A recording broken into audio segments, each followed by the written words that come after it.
are, impressed. So it's my pleasure to introduce to you Batushik Batbolt. Batushik is 23 years old. He has graduated at the University of Chicago this past summer. In doing that and before, he has worked with both Goldman Sachs and more recently with Morgan Stanley Investments, working on metals and mining. And as the son of the Prime Minister of Mongolia, he's certainly well placed to speak for his country and to tell us about the rapid development that Mongolia is going through, as well as the investment opportunities. Batushik?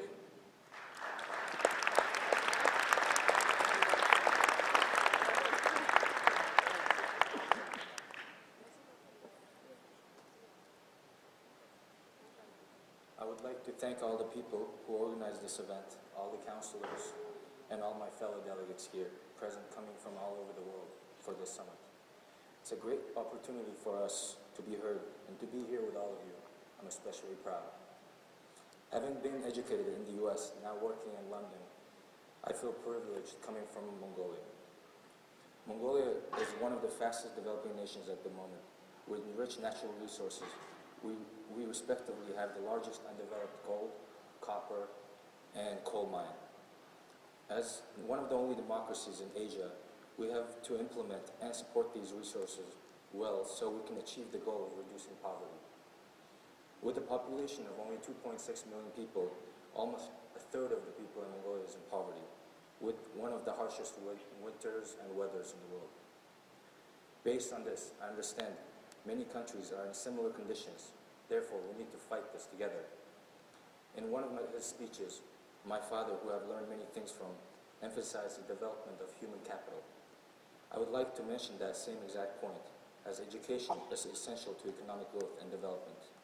But it is also especially important towards helping reduce poverty in the future generations. Globalization and global businesses can lend a hand in this process. There are many exchange programs for students, say an Australian student who can go abroad to the US and see the culture in the United States and learn the way that things are taught in another country. Why don't we do this at the next level, at the work level? We should push this to the next level, and where a small technology company in a developing country can easily send a worker, let's say a technician, in exchange for another technician from a global corporation. The single exchange will lead the specialist worker from the highly trained corporation to teach during his time in the developing nation.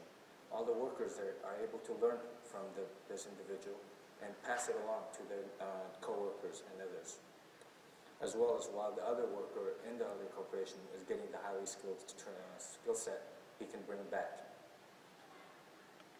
But an assertion from the global businesses to emphasize this and to reach to the next level would be very important and ideal at this time. Global businesses are in a sense what drives our economies in certain respects. The only entity that comes to my mind is the government and government supervision. Government regulation is indeed then synonymous with global business, and the need for synergy between the two would be ideal. To look at the reduction of poverty through government support, global businesses can assist that as well. There are many industries in the world where the raw material is found in a developing country and cannot place it in the final end market.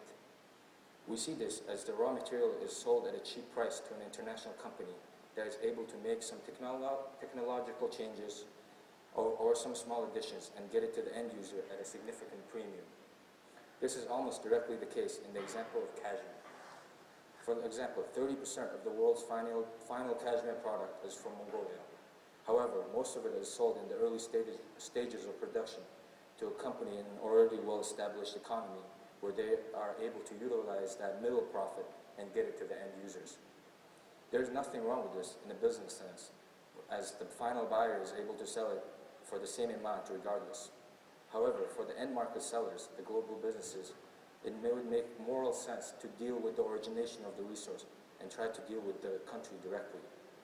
This is quite similar in regards to natural resources and other national products that many countries and continents have. Even the tax that stays in the country of origin would allow the governments to use it for social programs, such as reducing poverty and housing. A way to implement would be to levy a certain tax percentage based on what stage of production the product is exported. The closer it is to the final end user, the less it is taxed should be. Today, we have large global corporations, McDonald's, Coca-Cola, American Express, with products in their specialty niche markets. Whether it is in food or specialty drinks, all enjoy a globally branded and recognized product. Global funds aid and lend money to nearly all the countries in the world. Regardless of transparency, these funds are used at each level of the economy by those countries. It is usually seen that when a country is in need, recently Haiti, as well as economic necessity, these funds can come from global businesses as well as developed countries who give aid directly to those countries. My additional proposal would be to find a way to create a microeconomic niche organization through those global corporations that are specialized in different natural disasters. Why not have an organization that can help when there's hurricanes, when there's desert heat deaths, when there's freezing weather fatalities, where they can associate themselves and be ready for such a situation. Thank you very much.